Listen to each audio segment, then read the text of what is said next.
Hi and welcome to the best thing you watch. This is certainly being the best thing we watch. It has been now for about 2 years. We're in our second Christmas. I'm very excited to talk about what we got going on this week. Coming up next week, we have our Christmas special, which will be interesting. We're going to be talking about one of our favorite Christmas movies. We're going to be talking about a very Star Wars-ish, maybe something to do with Star Wars.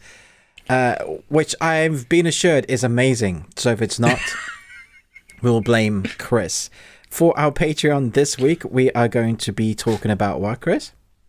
We are ranking our top three each, A Christmas Carol adaptations, from which there are many to choose from.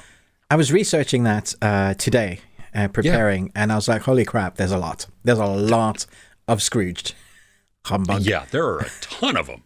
So yeah, it'll be fun to see what each of us come up with. Exactly. And on New Year's Day, because we don't want to be re-recording or recording, we also want to have a little bit of a break. I've written a D&D one-shot adventure, which we have experienced already, and we're going to be releasing that fully on the 1st, which I believe is the Sunday when we release our stuff. We had a lot of fun with that. I'm excited for everybody. Did you enjoy yourself, Chris? I loved it. Yeah, no, I'm so looking forward to you writing another one. This was great. This is my first time ever playing, so I'm a complete noob and an idiot at it, but I had fun. You're officially a D&D player. Well done. Yes. And then our including all the outtakes and mess ups, we're gonna put the full bit in our Patreon. So enjoy that. But usually, if you're with us, you know that we do movie quotes, and it has been me for a while, but we've changed over the last few weeks. It's been tough going, because Chris's movie, yeah, man, my brain just goes, and I think a lot of people in the comments are also going, he just made that up, right? It's just a made-up movie. You'll never know. And then obviously we're going to talk about the best things that we watched this week, and it's going to be an interesting. So thank you so much for joining us. Welcome to the best thing you watch, Chris. Movies and Munchies. Yes. I love your hat with your ears. It's so cool. Yes, yeah. For the audio, he's just flicking them weirdly. Yeah. Yes, it's a Santa hat-ish type of toque with elf ears that stick off the sides. I love. Can you explain toque? Because I only came into that recently. Oh, yeah. Okay. So a beanie. But when I worked in radio, we had beanies, and there was this band from Canada, and they had come in, and we were giving away merch. We were, we took them into the merch closet and said, "Hey, what do you want? You want any of this?" And they're like, "Ooh, a toque." And I'm like, "What's a toque?" And I like the word. It sounds cool. I like saying it. And they're like, "It goes on your head." And they show, they picked it up, and I'm like, "Oh, a beanie. Yeah, toque." Okay. So you one fine beavery. Take off. I love it. A toque. Yeah, it almost sounds Scottish. A toque. A toque. Yeah, it could be. Yes. I wish I could do a Scottish accent, but anyway, before we jump into the best thing we watched, have you got some movie quote quiz? Good. I do, and we had a winner also. Which we did. We should talk about means that means Chris didn't get fired. I took it for granted that nobody won. Okay, cool. Yes, congratulations to Petros Karamoutis. I hope I pronounced your name right. But we got the answers to last week's quiz were Knives Out, Avengers Endgame, and then Spaceballs. Spaceballs, son of I knew it. Yeah. That's annoying. Oh, okay. So this week I've also gone, I don't know. We'll see.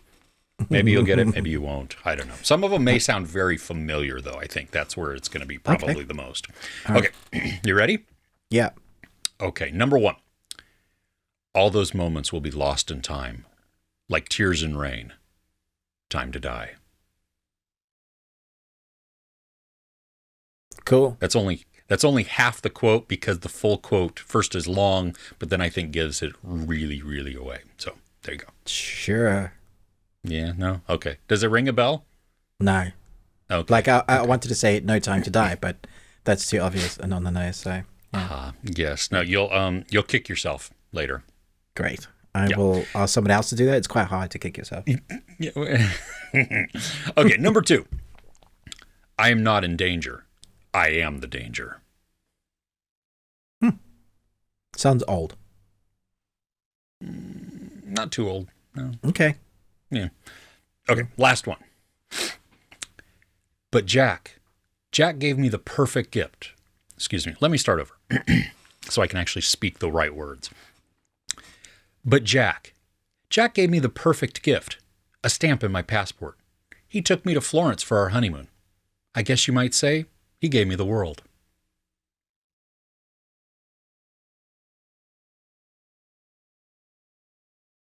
I think I know this one. Okay. I love to quote this movie. This is a highly quotable movie in our house. Okay. So, Maybe it's not the one I'm thinking of then. It's a Christmas movie. There's a hint. Oh. Maybe I do know it. Okay. But not the one I'm thinking of. Okay. Cool. All right. Let us know in the comments what you think those 3 are. If you think it's number 1, you're fired. Number 2, you're fired. Number 3, you're fired. Let us know. You know, we're open to suggestions as well as what you think the answers are. I listen to feedback. I can accept it. We'll take it on board. Not saying we'll do it. But if the consensus, the people have spoken. Okay, so for my question this week, I've been watching some comfort movies because I just needed some comfort movies. And one of them that I started this week, well, 2 of them we started the Harry Potter franchise. We've done the first 3, and I've done the first extended edition of The Lord of the Rings, The Fellowship of the Ring. So this is going to be quite hard, but let's see if you can do it.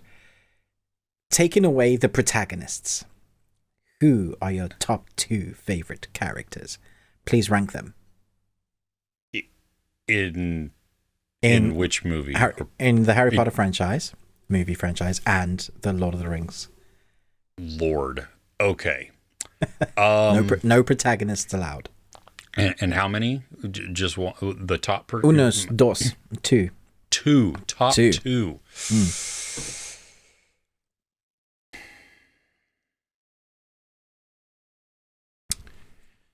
Okay, so for Harry Potter,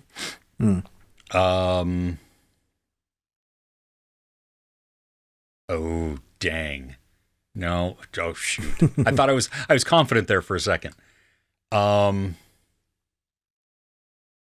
It's tricky. It depends Snape on what you think is a main protagonist. I'm going Harry, Ron, and Hermione. Yeah, and definitely. Dumbledore. Yeah. As the main, they're typically the main story protagonist. Now, Dumbledore, obviously not as much as the story. He's not goes around along, as much, but he's definitely the franchise is like. Yeah. So Snape would be number 1 for me. And oh goodness, forever. Oh gosh. See, this sucks. Because I would go, I like... This is not hard for me. I know my 2 favorites. Really? Yeah. See, because I love Sirius. Yeah. Hagrid. Yeah. Molly. Molly? What? Weasley, the mom. Oh. Molly. Okay. Yeah, she's incredible. There was somebody else. Oh, McGonagall. Yes. I'm gonna go. I'm gonna go Hagrid. All right. So Severus and Hagrid. Yeah. Okay, so I didn't choose Severus because I considered him to be a main protagonist. But that's fine. You choose him. I've gone Dobby. Oh, dang my it. absolute favorite, and the heartbreak that I feel every time. Like I can't even mention it. I don't even want to talk about it. Like I just know my brain almost shuts it off and goes no. It's almost as bad as when Dumbledore falls. Yeah, it's just like Or what's his face from the Goblet of Cedric. Yeah, like we hardly know him, but it hurt. Yeah, because of the father's wailing. It was and My son. Yeah, that's my son. And Luna Lovegood.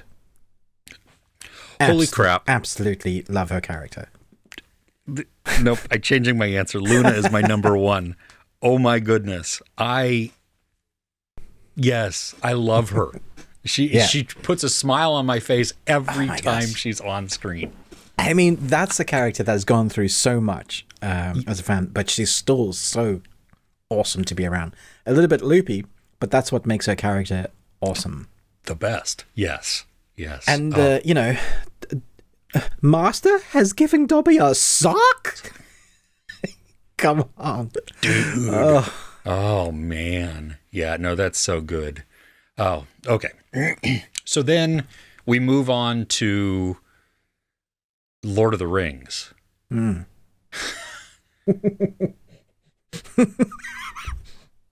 Which is why I asked, who are not the protagonists? Because it's the Fellowship of the Ring. They're all the protagonists. They're all the protagonists. Yeah. Are we just going Fellowship? Are we just going Fellowship, or are we going... No, I was going for the three. Yeah. Oh, goodness. Okay. So we're going to say the Hobbits. Let me just set the boundaries a bit. The Hobbits in the Fellowship. Yeah. You can't choose them. You can't choose Gandalf. You can't choose Strider. And you can't choose Saruman or the Eye or Smeagol or Samwise. I mean, yeah, obviously he's a Hobbit.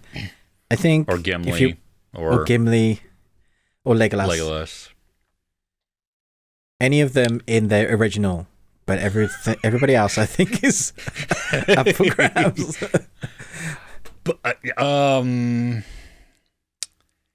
Okay. Oh, poo. What's his name? Shoot. He has a small role. He's Sean Bean's brother in it. He's the guy in 300 who is telling us the story. He's John Noble's son, who John Noble sends out to basically to die. Oh, Flip. I know who you're talking about. I can't write. That Boromir? Boromir? Theramir? Who? It's not Boromir. It's Theramir then. Theramir. Yeah. Okay. Oh, he's eating the food and he's eating the tomato. And it's Billy Boyd is singing. Also, that's the thing that makes it. Billy Boyd, just oh my goodness, so sad. I wanted to punch him so much. Oh, stop just it! What a well-made scene there. Yeah, so, it's incredible. Yeah, him and then is her name? Crap, Arwen or Eowyn? Eowyn. I am no man. I am no man. Yeah. Her, yes. Yeah, she's definitely up there. She was my number 2 for a while because I love that. For me, mine's really random and comes from one particular scene in one movie, and I don't know that he has a name, but he's an orc that there's 2.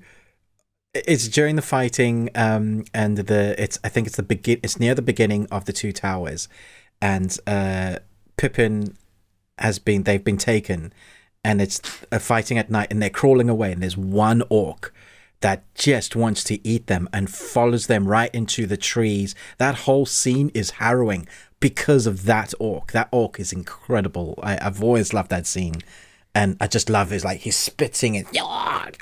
Well, you're gonna be tasty. It's so good.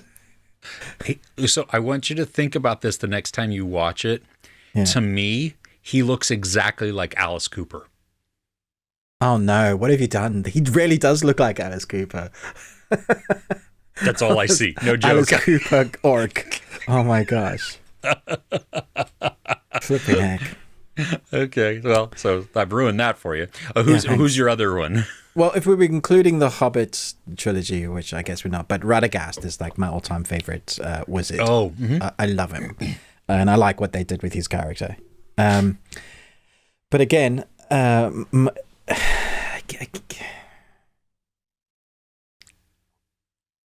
is she a protagonist? I don't know. But Strider's love, Oh, yeah, Erwin. Right? Erwin, yeah. Yeah. Because you don't see much of her, but I like Arwen. Arwen. I like what their little bit of story gives Strider so much strength, and the struggle between the other relationship. You had to, in the book, I remember it being so ethereal, like that whole romance was just so magical. And then how they portrayed that on screen, when they originally cast, I was like, really? Liv Tyler for that role? Like, yeah. And it's like, she's too young, she doesn't do any meaty roles, no. But when she did it, I was like, holy crap, that's pretty damn incredible. Yeah. Honorable mention to the sniveling weasel that is Wormtongue. So good. I hate him, but because of how he plays it, yeah. Yes. Yeah, Brad Dourif just killed it in that. Yeah, he did, yeah. So let us know your top two. I know it's a hard one, minus the protagonist, whoever you consider to be protagonists, not them. Interesting when you've got to look at the backgrounds. Yeah, that's a good question. I like that. Very well done. Thank you. That sucks. That's a tough one. Yeah, it is a tough one. All right. Should we get into... Let's do it. All right. You go first. Okay.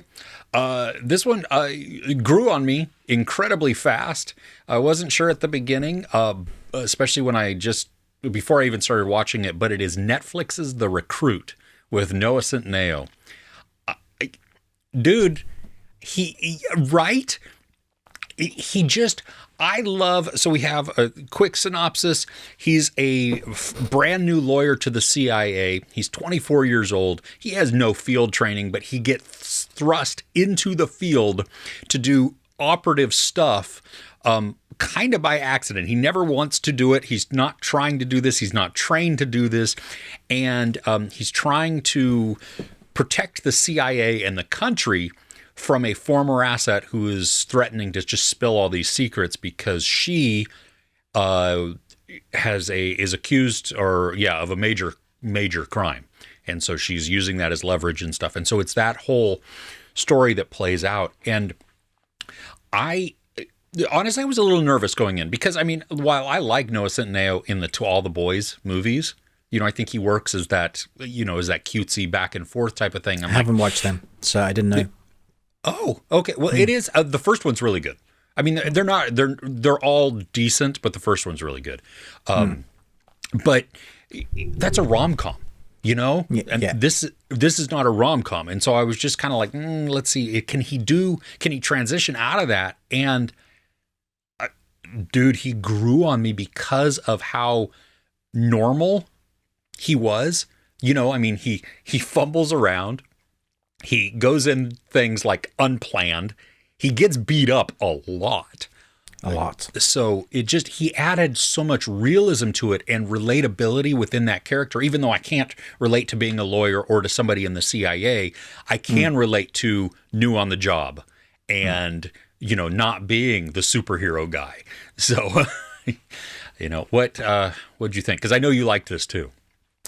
Yeah, and I wasn't sure with the first episode. We were contemplating, like, is this something we really want to watch?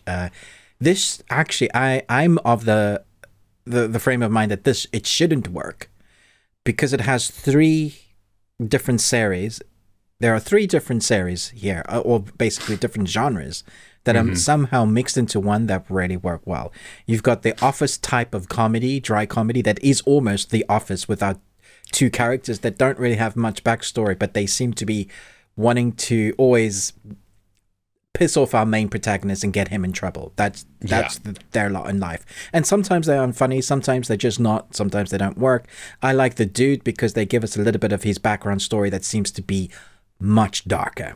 Won't go into spoilers because probably a lot of people haven't watched it yet because it's a fairly lengthy, about 8 episodes, I think. 8 episodes, right? Yeah. Each of them like an hour long too. Yeah. So they're you could enough to sink your teeth in. Then we have the Almost Friends sitcom with the housemates and the love sort of triangle. Each of them, we get to know a bit of them about their relationships. They live in the same area. And then we have the espionage directed by and written by Bourne Identity creators. And you're like, flip, this is way too much. Choose a lane, guys. And yet when he comes down to it and we see him on screen with his lady friend who's going to spill the secrets every time they're on screen together. I'm like, damn, they're electric together. Well, and it was bugging me at the beginning because the woman who plays Max, Laura Haddock, I was like, you look really familiar and I don't know why. And she's Peter Quill's mom in Guardians of the Galaxy. Yeah. Oh, amazing. She's done other things, don't get me wrong, but that's where I recognized her from. And so you're right. Their relationship, like, even though it's antagonistic and sometimes even predictable, I grew to really enjoy their dynamic together. And I wanted that's the show I wanted. I wanted them, and luckily we get a lot of that, especially as it goes on, as it progresses down. I mean, we get a lot more of them together, and the action's it's brutal. It's bloody and it's violent, and it's filmed really well also. A lot of it, even when you have those quick cuts, like, it's not that blurry type of thing that's trying to obscure the action. You feel like you've seen everything. Yeah. Yeah. Like, it's adding excitement to it and urgency, but not like just our actors can't fight, so we're hiding this by a whole bunch of That's the cuts worst. as they throw a that punch. So much. Yeah, exactly. The worst is when they can fight. It looks like they've been choreographed well, and then they cut so fast that you can't see what's going on. That is just dumb. So many series on Netflix do that, and I was really worried that they were going to do that for this, because even the last Bourne film, the new one with Matt Damon, had a lot of fast cuts in it, and we know he can handle himself, but they didn't show a lot of it. So same feeling. I am now worried as to whether we're even going to get a second season. Because Netflix have been going on a cancelling spree once again. Things that we thought were safe as well, or that were predictably much cheaper, that they would probably get 2 or 3 or 4 seasons, even though they weren't particularly good. Blockbuster, not a great series, but could easily have had 4 or 5 low budget. There was another season just this week that it was fairly high profile. That was cancelled again. Last week we had a couple. Netflix are just like doubling down. If you don't have the numbers, you're not getting a second season, regardless of your following. And this is new, so we don't know. Yeah, well, and the way, and that's probably the weakest thing about this show for me. I agree. Yeah. Was the ending, because it didn't. It answered one thing. It kind of concluded one little bit, sort of. It didn't really. It kind of opened it up more. Well, it did, and it opened up so much more. And so all of this, like I had said in my review, it all feels like prologue now. Yeah, I would agree. I do like where it's going, and I'm hoping I'm right about a certain thing happening, and it's not actually gone the way I think they've shown us. I think there could be, because I said in my review I didn't want to watch it anymore because I can't believe they've done that sort of thing. Yeah, especially when you spend so much time doing that thing, and then you get to that thing. I'm sorry, I'm really skirting around the edges, not because I don't want to spoil it. Yeah, but in this day and age, with what we live in a very now, do you have the numbers? To write a story that is so open-ended is a disservice to your fans, because the least you need to do is go, here's a little bit, maybe even in an end credit scene or something, here's a thing that could happen in the second season if we get a second season. But for now, we've concluded this arc. Make it another 2 episodes longer and, do a season, because honestly, literally nothing is safe. Doesn't matter how big you are or what cast or who's in it. Yeah. As we've seen this week with James Gunn rewriting DC, nothing is safe. Yeah, exactly. So it's just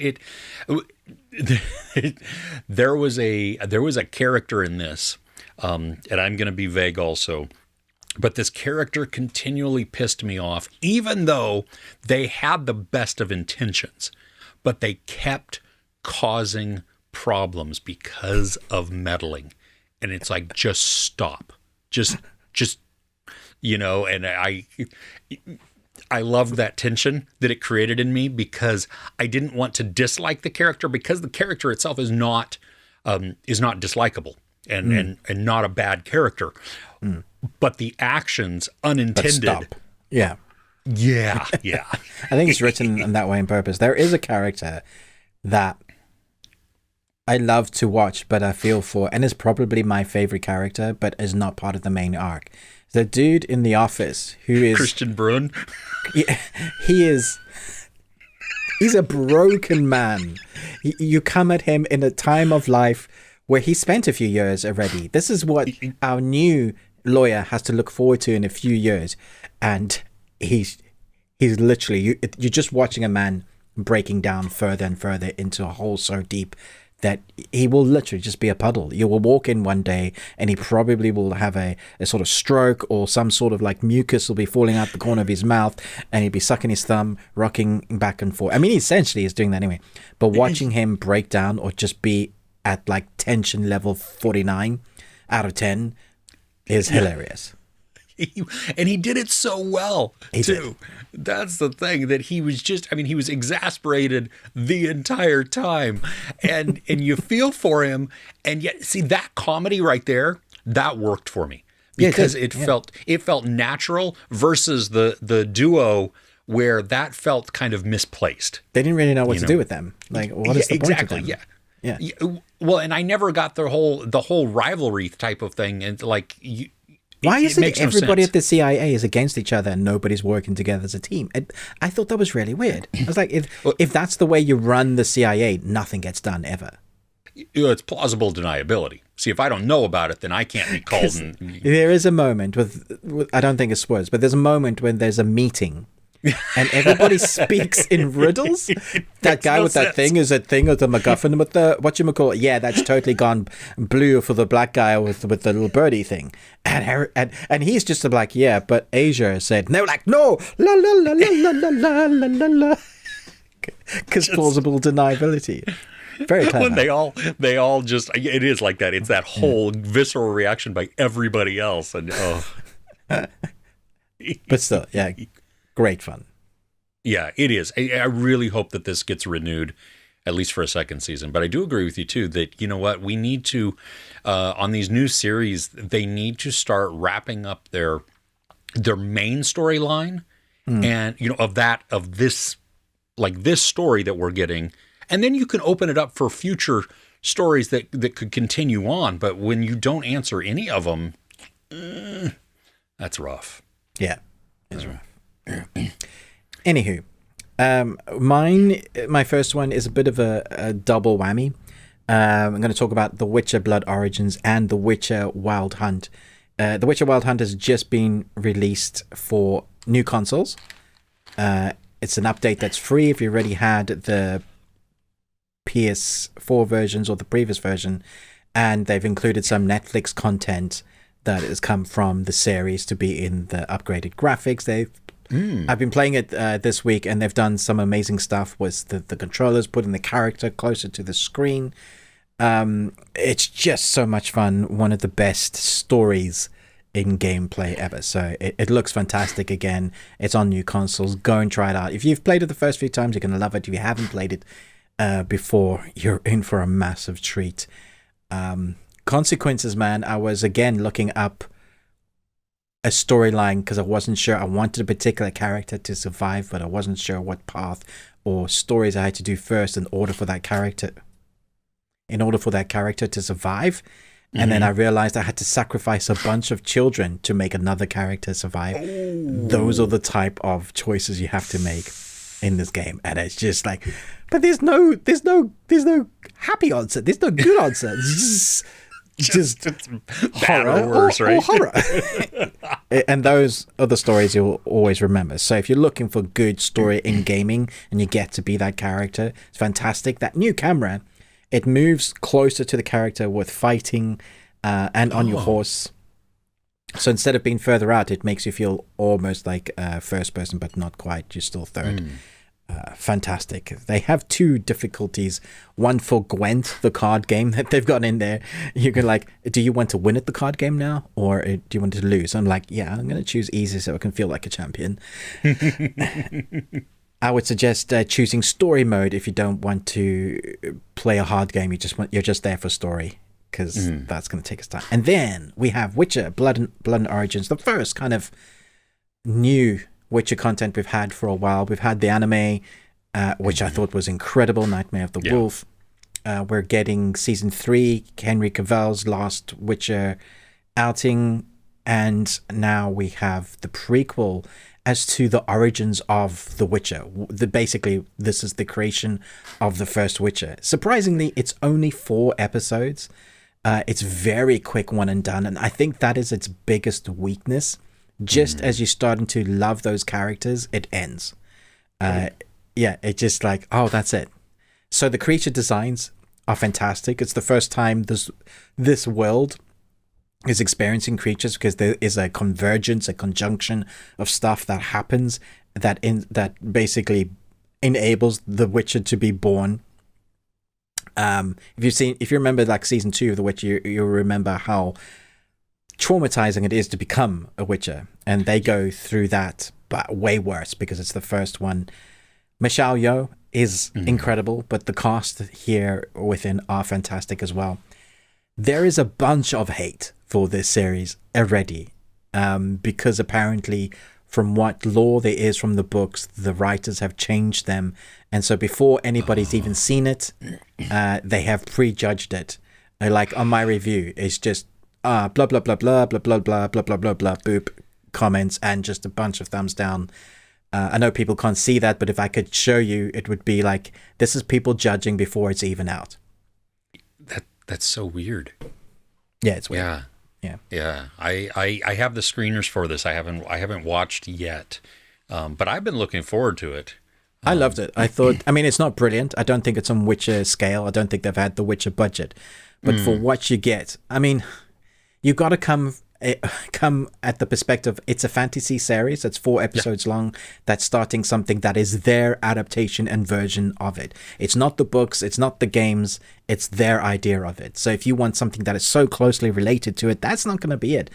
I like new and different. I like people's takes on it. I am able to put my own feelings aside and go, hey, this is a new art and style of it. I'm loving the actors, love the costumes, the score is incredible, and the monsters look brilliant. And that's all I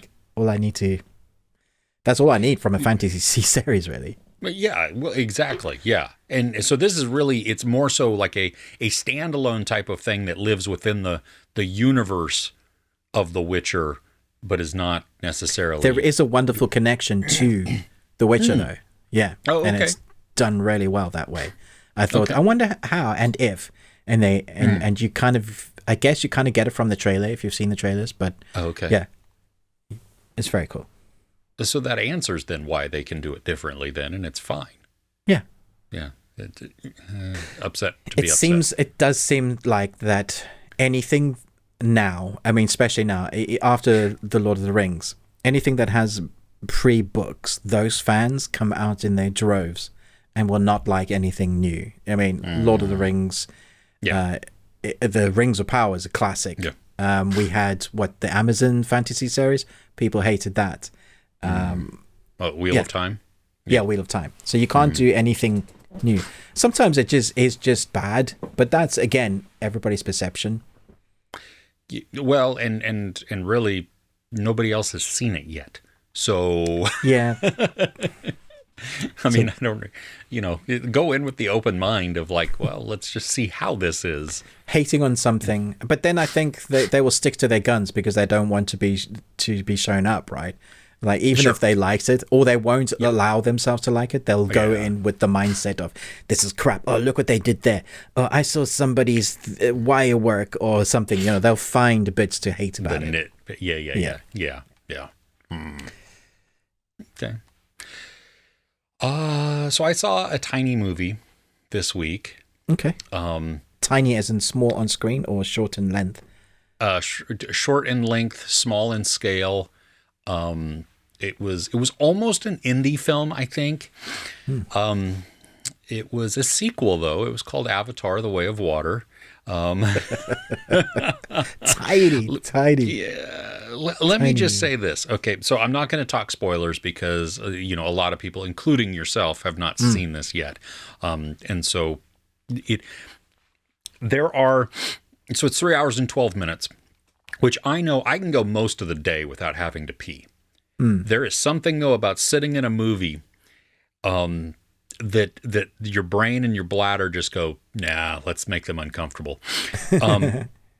About for like over the last hour, I had to really pee, but we had gotten to the final climax battle type of thing. Yeah. And I didn't want to. And because I'd never seen it, obviously, I didn't know when is an appropriate time, if there's even an appropriate time. So before I even talk about the movie, I mean, at the end of it, my stomach and my bladder hurt so bad, I couldn't even stand up from the chair. Did you walk like a duck? Well, at first, no, before even that, I had to scooch my butt off of the chair so I could kind of just lean forward and not use any muscles because it hurt so bad.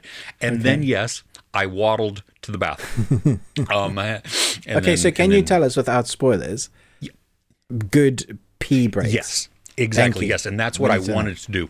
There are moments where, when the family arrives at the water location, and then the first time, like a lot of the kids especially go into the water, there are minutes of them just looking around, floating and just observing underwater. And beautiful. I mean, it's breathtaking. There's not much going on in this time, so this is a perfect opportunity to run out really quick and pee. Cool. Yeah. So when you see that, especially, and I can't remember her name, she's like the older daughter type thing, and that'll make sense later. But especially her when she's looking, because she's just like in awe and wonder. You have a minute that you can, 2 minutes maybe, that you can run and relieve yourself and then run back in. So you'll be good to go there. So what's obvious about this is it's stunning. I mean, the visuals are phenomenal to look at. It's a high frame rate for most of it, which that was odd. That's weird. Not all of it. No, there are a couple of times where you see it's visibly different, where it is not that high frame rate. And like sometimes when you see like in a series or anything else, you can tell when they've shifted cameras and that camera is now using like even a higher shutter speed so that they can capture some more of the action, in a crisper way and stuff like that. So it's obvious if you know what you're looking for. The high frame rate, it's not like Hobbit high frame rate, which that was just goodness. Off-putting. Yeah, no, it's not. It's not 120 or whatever that was. That was way too. This is I don't know what frame rate it is. Maybe 48, maybe 60, something like that. So it's like double-ish. So it does feel a little weird while you're watching. The depth in this still incredible. There's moments that they use the 3D where, like I said in my review, like you look down a rope or bullets are being shot, and it's incredible at how they did that. Because it's not like the bullets are flying off the screen at you. That's never what you get. Like, that old school 3D where you're like, something coming out. Was there any part of the 3D that your eyes struggled to process the 3Dness? Because I remember in the first Avatar, when we're in the spaceship in the bubble, the first time they come out of that for me and most of my family were going, whoa. When we're on the planet, it was fine, and we got to experience that 3D, the ash, the burning forest, that kind of stuff. I didn't. I mean, there is a spot that it shows in space, and the depth is incredible in that also, and it gave me vertigo. Really? Yeah, it just for a moment, but it literally, because of what the camera is doing and everything, it's the same thing happened to me in the first movie when they're running along the floating rock type of things, and and the camera then looks down. I got vertigo at that also. I was like, oh wow, that's just a little too real. Amazing. Yeah. So there are little bits, I think, but for me, like, in the space and everything, I mean, it's, whoa, you get to see everything. I've noticed some, the visuals, phenomenal. The creature design outstanding. I mean, it just because now we're in the water, it still feels very like Pandora. Yeah. I mean, he's taken the land creatures and then made water creatures that feel like that they're part of the same world. I mean, they're not all the same and anything like that, but just is there the same amount of wonder that you get? Because that was part of my favorite bits when you touch a plant and suddenly it goes, or the spinning tree lizard thing. Is there moments like that? There are moments like that, yeah. Especially underwater, which is kind of cool. Okay. So it happens differently.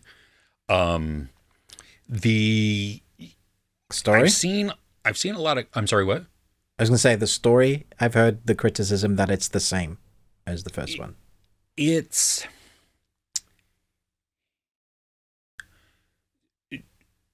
not totally.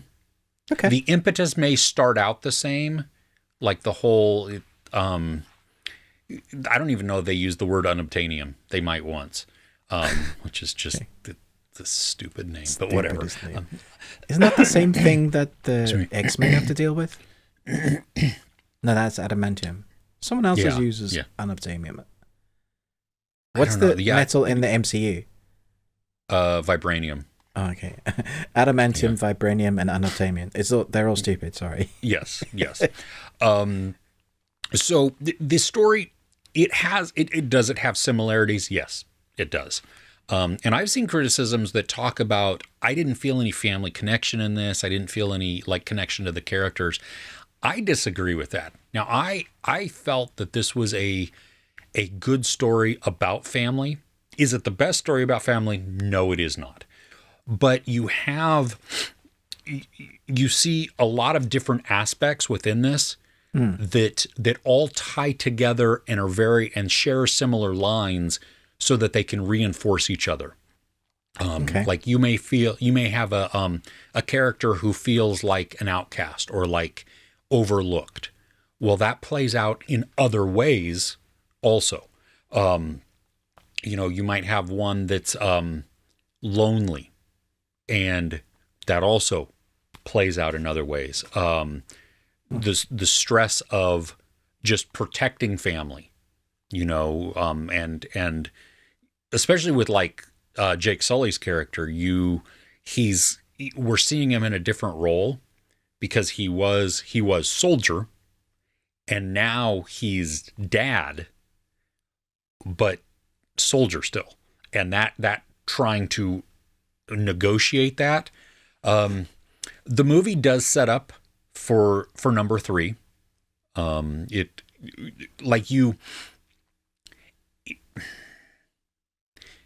Some of the story has been resolved within this, but then it's definitely a continuation. Like there is a lot more to tell in this.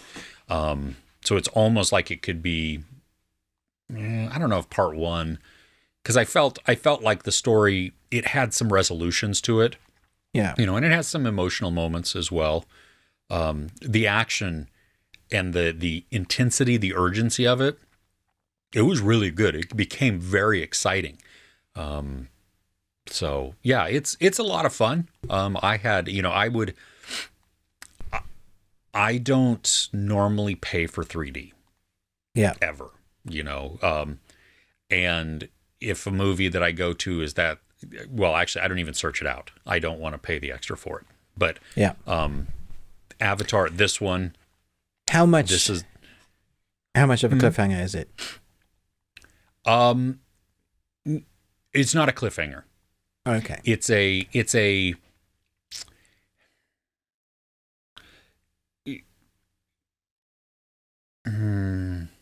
because we're definitely getting the third one, but it only comes out in December 24. Yeah. So it's not, what do I want to say? It's not a cliffhanger, but it's definitely, you feel that there is more to tell, that this is leading someplace else, and that there will be more conflict brewing. And it feels also, this is really, I think, passing the torch. Right.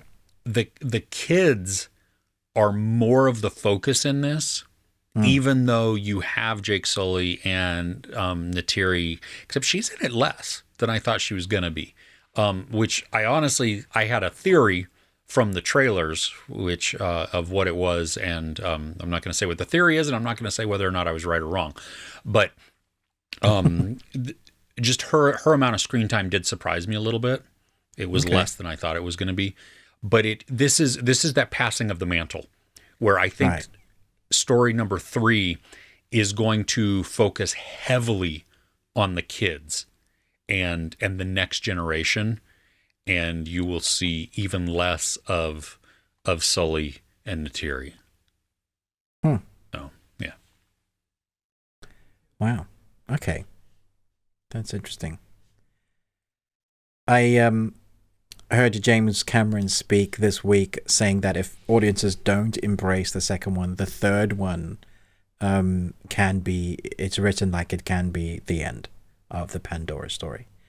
So he has he has like a mini conclusion there ready to go if it doesn't work out. So the man is arrogant, but he's proven that his arrogance is worth, like his track record is like, I'm allowed to be. He's the one guy, probably in film at the moment, that can be arrogant because he has a reason. You know, he makes all the money. I think it's on 70 million now, and it's been out for a day and a half.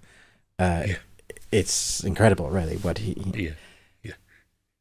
But I know that it's all 5 scripts are written.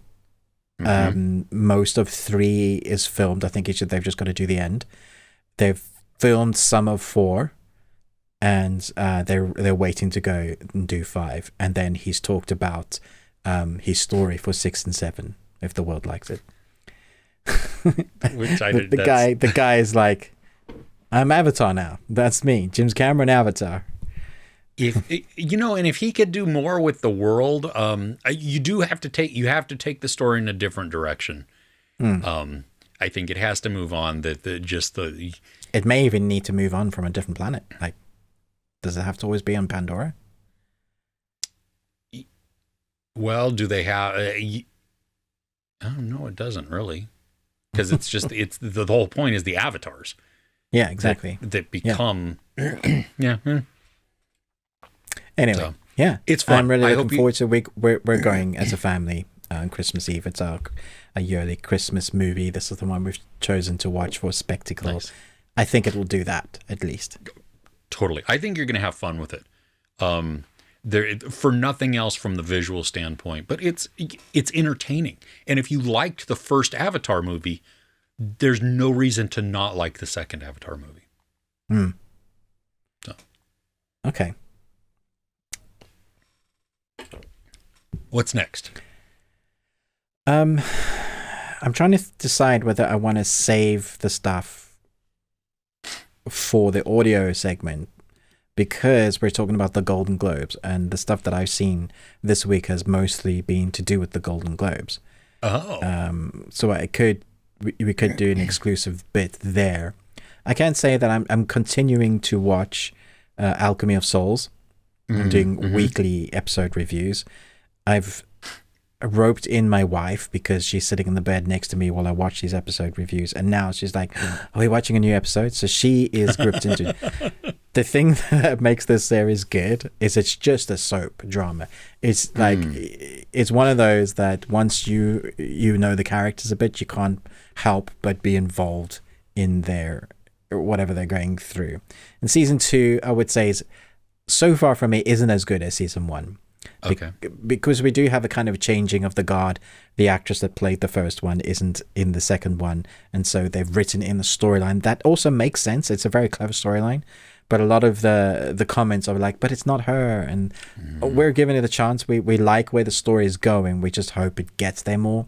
I am inclined to I like the drama, but give me some damn action. I've seen you guys do action before.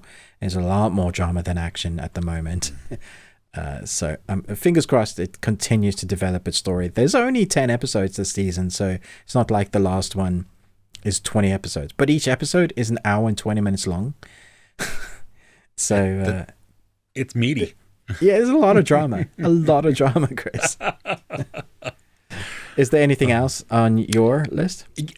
Briefly, I watched because a lot of people had recommended this to us when I watched RRR.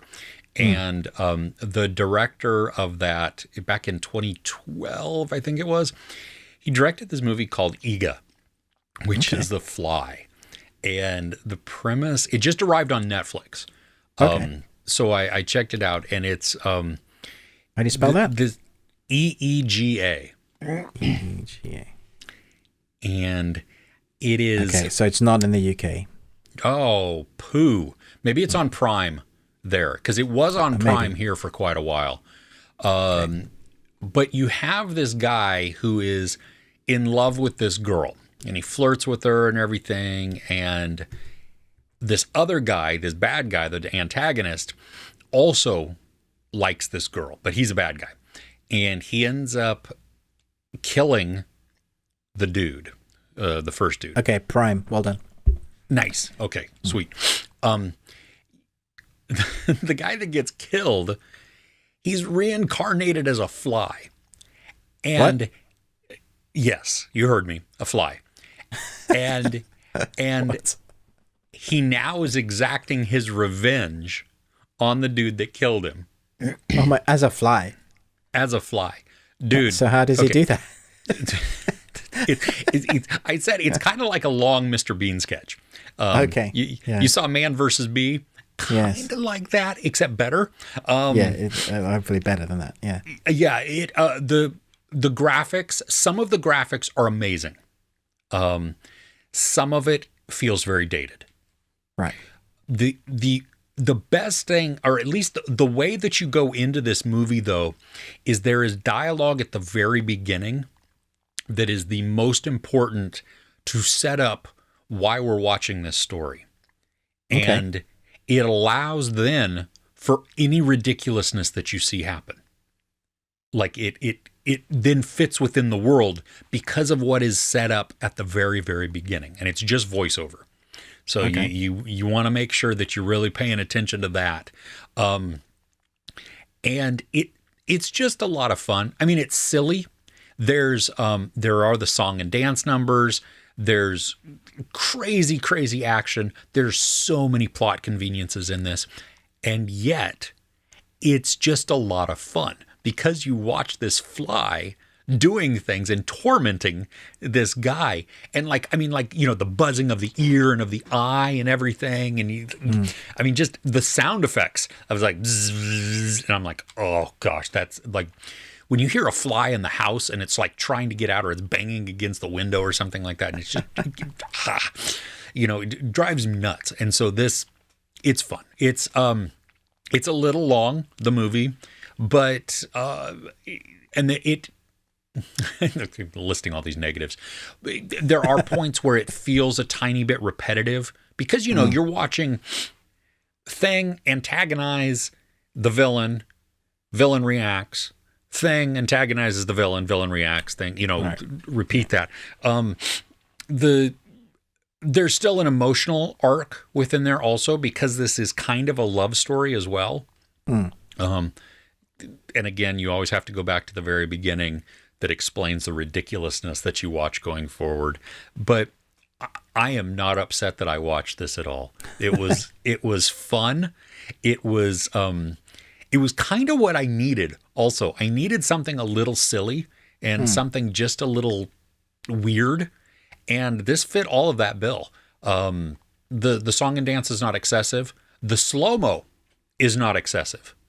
There is slow-mo, but a lot of the time it's showcasing the action for the fly because the fly is so tiny that sometimes we want to see what it's doing or how it's reacting to something coming at it or as it's maneuvering something.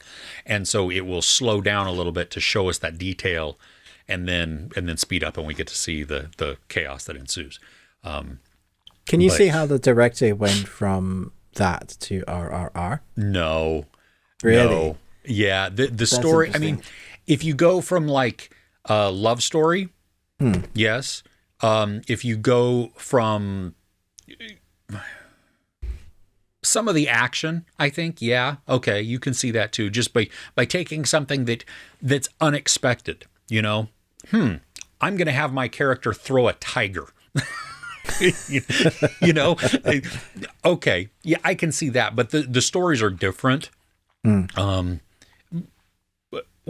maybe not. Maybe they are the same too, because you have underdog. It's an underdog story. Yeah. You know, this RRR, I think, is much. It's evolved. You can tell that it's more mature. It's more developed in the themes. It's not as ridiculous, even though it has ridiculousness to it. And that's not to detract from Eega at all. I'm not saying that as a bash towards Eega. It's just, you know, as a filmmaker, I mean, it's what, 10 years difference. So he's done different things. He's learned new things, you know, changed, whatever. So definitely worth at least adding to your list to check out at some time. You don't have to necessarily rush right out and watch it, but if you do have Netflix and you enjoyed RRR and you do want something that's a little weird, there you go. Okay. I'd like us to watch 3 Idiots. Yes. Because it's that a movie is on that my list. People keep asking us to watch. I haven't seen it yet. I have some people saying it's the best movie ever. Like, literally, like, as a standard. And I'm like, is it though? Because it doesn't look great. So my perceptions of it is like, okay. So let's, for the new year, that'll be one. Let's watch that for one of the, moving into the new year. We'll Patreons, maybe? I don't know. Yeah, we'll talk about it. Yeah, we'll see. We can talk about it. Okay, so let us know your top films of that nature, of stuff that we haven't reviewed, maybe we've missed. I know there's been a few on your channel and on mine, Chris, that people keep mentioning, have you seen this, haven't you seen this? Sometimes we get to them when we have time and space. Yes, I definitely add them to my list, which is very long. Never ending list. But for our audio exclusive, we're going to be talking about the Golden Globes. Yes. I believe we're ranking our top 3, the nominations at least. Oh, I just went with my who you thought was going to win. Yes. Not even necessarily who I felt I should win. I was going mostly on who I think is going to win.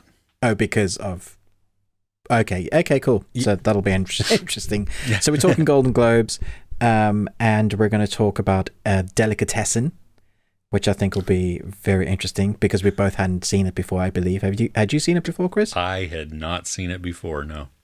And there's been I've been catching up on the movies that I've missed this year. I had a great time this week watching some really quality films, so that I could prepare myself for the Golden Globe. So there's going to be some first-time reactions from Ruben. Nice. And we have news, which has been an interesting week of news, especially to do with DC. And then we're going to be talking about the things we're looking forward to, not necessarily that we'll review, because this coming week is going to be our Christmas sort of special, and the following week will be our D&D special. Anything else that I missed, Chris? Nope. That's it. Our Patreon is this week talking about our top 3 Christmas Carol adaptations, from which there are thousands, no, probably not thousands, but a lot to choose from. So many. Yeah, more than 3, more than 7, more than 15, I think. So, you can head over there, patreon.com/thebeardedones. It's also down in the description below. You can always tweet at us, best we watched. And like Ruben was talking about, our exclusive audio available on any podcasting platform that you listen to. If you happen to go over there and listen, please rate and review us. Also, that would be outstanding. We have linked right to the in the description below, right to the site where you can hear all the episodes. So there is that as well. And don't forget to like, share, subscribe to each of our channels. Ruben with the Ruby Tuesday, me, Chris, Movies and Munchies. And with that, hey, we will see you. Well, we'll see you in next week and the week after that, but it will be a little different. So Merry Christmas, Happy Holidays, Happy New Year, all of that. Happy Hanukkah. Yes, all of the... However you celebrate, Or if you do not celebrate. Happy Tuesday. or whatever day you happen to be watching this on. We do appreciate your eyeballs and your time. And all right, take care. We'll see you. Bye. I'd like to collect eyeballs. You know, like Dolph Lundgren collected ears. Yeah. I think I collect eyeballs as a nice necklace. That'd be unique Christmas. Would they dry necklace. out though? They might do. That I've never tried out eyeballs before. I haven't either. I mean, I think you could keep them in a jar. Oh, That would be weird. maybe like a miniature jar with like and you just bring them with you, and then you can say, you could put it on a necklace. Yeah. Yeah. That'd be fun. Depending on the size of it, you could either, if you were just going out on the town, 4 or 5 eyeballs. But then if you needed to really show off, you get a heavy duty chain. Oh yeah, like that's your bling. Quart jar that, Yeah. There's something wrong with. Check out these babies. I see you. You could take it to the Avatar premiere. Oh, you totally see could. Yeah. Do you see? I see you, Jake Sully.